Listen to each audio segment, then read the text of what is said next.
Hello and welcome on into Same But Different, the weekly movie talk show where we talk movies weekly on a show. Nice. We are a little bit late on the Christmas stuff. We kind of neglected to think about Christmas or the holiday season when we decided on our movie last week, so we decided we are going to review Wicked. Also, musicals are Christmas movies.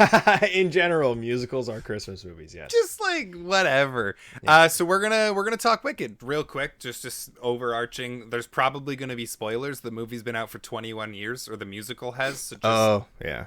I've been looking forward to this. I'm a big musical theater guy. Derek and I saw Wicked live on the stage. Mm-hmm. Why don't we hop right into it? And you tell us what you thought about Wicked, Derek. When Wicked was first announced, I was tentative. I was kind of scared because I loved the stage performance so much. I didn't want anything to ruin it.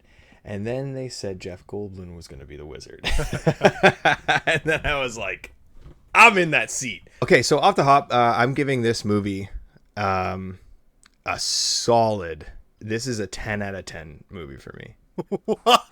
Oh! Yeah. Whoa! Yeah. I didn't expect that. Yeah, I know you didn't. And a lot of people probably don't. And let me be clear, it's a 10 out of 10 musical movie. Like, I can't put it in the higher ranks up with, Jurassic Park or Interstellar for me anyway. Like, it's not that level of movie, obviously, but there's still nothing wrong with it, in my opinion. It's not the same caliber of movie. It's a different movie, but it's still 10 out of 10. I am so happy that it was good. Yeah. I'm so happy it was good. And when I say good, I mean good on every level, obviously. I really don't have anything bad to say about it. All of the performances were incredible. Cynthia, Erivo, and Ariana Grande did the roles more than justice. They lived in those roles. They were perfect for those roles. Those were your two mains. Everybody else was perfect as well. I mean, they served their purpose. They didn't overstep their purpose. I think maybe Madame Morrible kissed the edge of cartoony villain sometimes. Just with her intentions and her motivations, but not enough to make me go like, this is terrible. For those who hadn't seen anything about Wicked up until she was revealed to be the villain, I mean maybe just a little bit before, I was sold on her being a good guy. Yeah, maybe it's just because I had already seen it, but yeah, the whole time I was like, who's believing this? But that's because I guess it's hard to, remove something from your brain to watch a movie. The songs were incredible. I don't know if everybody knows this out here. Brody knew it. I was telling him, he knew it already, but all of the songs were sung live and recorded live, and that blows me out of the water. The performances, the vocals, the range, it was all so fun and perfect and gave me chills. I was going to say, Jonathan Bailey in the library, like swinging around on those things, singing live, was crazy. Even if it wasn't an emotional scene at all, this music was bringing me to tears sometimes. It was weird. Like, there's a word for that. There's an emotion or a feeling or a reactive word that goes with that when music actually like forces you to cry and feel something, even though it's not even an emotional thing. The comedy, Ariana Grande was so funny. Stupid how good she was. It was so hilarious. When she was cast, there was a lot of hate online because it's Ariana Grande and not. But if you've seen her on SNL, you knew she was going to do a good job. You knew it. That girl is so funny. All of the hints towards part 2, or even like the Easter eggs they put in for Wizard of Oz fans, were fantastic. Every time something happened, I was like, Bach just kind of like starting off leaning over and standing straight up. That's the Tin Man does that in Wizard of Oz. And then he says something later. He's like, I cry a lot or something like that. And that's what caused the Tin Man to rust up in the Wizard of Oz. Yeah. Crying. So like there are so many things like that. Oh, a lot with Fiyero as well. Yeah. A lot with Fiyero. Even Madame Morrible, when she said she can control the weather and she turned the sky from raining to sunlight. Like, she's the one that conjures up the tornado. It was so cool what they threw in there to just leave us little crumbs. And then Jeff Goldblum as the wizard. He was made for this role. It was a very small role. Don't get me wrong, but it was an important one, and it was one that had to come with a particular kind of character that I think only Jeff Goldblum could pull off. And all the hate that it's getting online right now about it being like desaturated, bogus. What are you? What are you doing? Why are you looking at this beautiful, colorful movie and saying it's not colorful enough? Sure, you could throw more saturation into it if you wanted to, but it's fine the way it is. It doesn't need to attack my eyes with rainbows. Like, what? There's so much color in this movie. Finally, the undertones, the social economical undertones and the political undertones to this movie that are beyond just the fantastical world of Oz. You know, the suppressed animal kingdom, the fact that this insecure man with all his powers making a woman of color the bad guy, which is crazy relevant today. It's all there. It's all wonderful. What a perfect movie. 10 out of 10. I can't say enough. Like, it's so good. Well, especially with that fucking climax. Yup. Holy God. Worth the wait. My only thing about the ending is there was a moment when she was in the sky and it hit a big heavy note and I'm like, cut to black. That's the end. And it didn't, and it went and she flew away and then it ended. And I'm like, fine, that's still fine. But it would have been such a banger if it ended on that one. I still gave this a hard 9. Like, it was incredible. I will say, maybe I'm wrong about this. If you don't like musicals, you know, there's some where you're like, I'm not a big fan of musicals, but you can still enjoy that. This is not that one.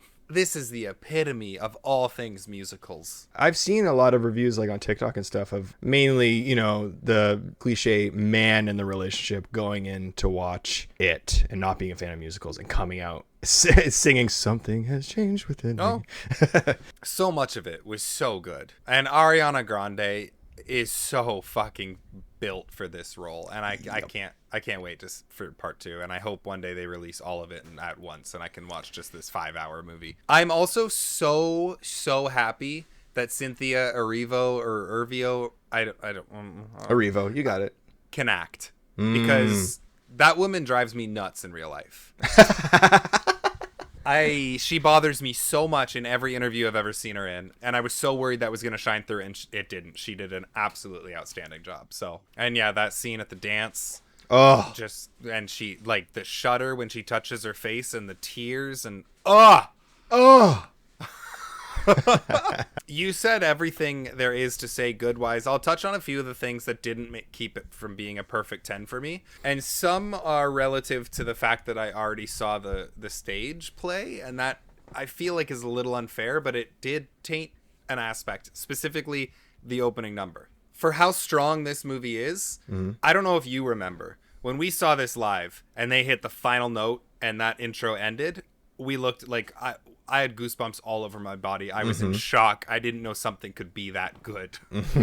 Yeah. So for whatever reason, in comparison, the opening to this movie felt a little bit underwhelming. I wish I could explain. It just didn't feel as loud or as peppy or as exciting as when I saw it on stage. And I think that's an unfair thing to complain about, but it's what happened. For me, it wasn't until, and it's the third song in the movie, so it didn't take long because there's songs every 2 minutes, which is awesome. It wasn't until she sang The Wizard and I, like walking through the courtyards in the school and stuff. That's when that movie reached peak and stayed there. Screaming off the cliffside. That was dope. Yeah. That scene finally got me feeling, okay, this is what I'm in for. This is what I've been waiting for again. The other thing, this one's a hard one to say too. Not all of, and this is again kind of complaining about Wicked in general, not the movie. Not all the songs are incredible. Oh, okay. Do you expect every single song in a play to be incredible? No, but that would be great. That would be great if they were. I don't think you can hit it 10 for 10 every single song you throw out. There's just that one after the bit with, I think it's after the bit with Fierro where she sings her whole Sandra D walking, leaning on lampposts slow song. I'm just like, Brody, that was the moment, literally, I'm going to say 50% of my theater left to go to the bathroom. Because they're like, this seems like a good time. It really, really brings the steam down. And the only other thing, and it didn't feel this way, it didn't bother me, but I think it was just a little long. Oh, I didn't feel the runtime at all. No, I didn't feel it either, but like at 2 hours 40, I just feel like some of the scenes dragged on a little longer than they needed to. Those are it, and they're not that big. They're not that big of gripes. But oh no, there is another one. This one is my big gripe. I can't believe I almost forgot. This is what really brought it down, because I still could have given it a 10 with those first ones. Defying Gravity. They did an amazing job. Hold on. Okay. Yeah. It is supposed to be the pinnacle song, and it was, but it could have been more. They kept interrupting it, Derek. After a verse, they'd go back into dialogue. They did that in the play, though. Maybe, I don't remember necessarily through and through. I just feel like it really took the wind out of, and then they started singing, and it got back to me pretty fast. It felt like they kept interrupting the build. Oh, that's strange you felt that way, because I felt like the dialogue added to it, because every time they scooted away to do dialogue, they came back to the song bigger than the piece of the song they just left behind. You know what I mean? I do know what you mean, but something about it bothered me. It was still incredible. That song was amazing, and a beautiful fucking climax. Yeah. And also, I can't believe I didn't even fathom the idea that Kristen Chenoweth and Nazim or whatever, John Travolta called her something. Yeah.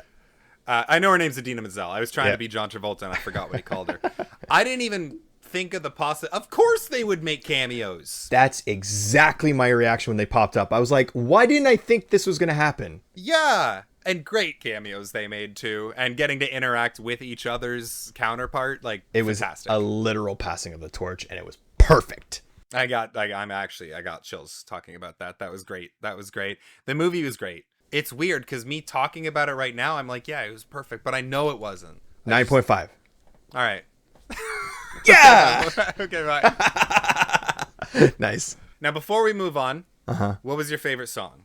Oof. Dancing Through Life, Popular, and Defying Gravity, for sure. Popular, I had the most fun with. Dancing Through Life was charming. Defying Gravity just electrified me. I can't choose one. Those are the three, though, that I want to point out. Okay, that's fair. Did you have a favorite? Yeah, Loathing. Oh, that was good, too. Duet battle, kind of. I always love those kinds of songs. They intermingled it with a montage of how much time they spent at school. That was very good. Well, I gotta go see Wicked again. Have you seen Wicked? What did you think? I know there are people out there who didn't like it, and if you are one of those people, instead of being like, y'all are idiots, fuck you guys, tell us why. I'd be really curious to hear why you didn't like it. And if you did, rave with us. And I really want to say, and I really want to reiterate, if you didn't like it because of the color thing, you're wrong. I think that's a wrong thing to say. That's not even an opinion. Honestly, I think it's a wrong thing to say about this movie. Thank you all for watching. Next week, we're going to come back, and we are going to start kicking off Happy Holiday Christmas season with a movie that I forget the name of. I do. I know it. Derek, what are we watching next week? It's Our Little Secret.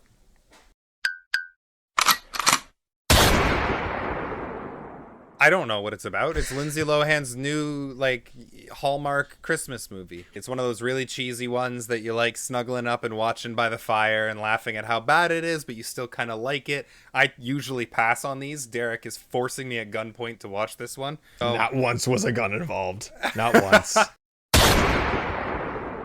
All right, so we're going to be back next week with that. In the meantime, you should you should follow, you should subscribe, you should support us because we want to keep doing this. Yes, we have a blast. Thank you so much. We love you. Keep watching movies. Bye. Something has changed within me. Oops, I forgot to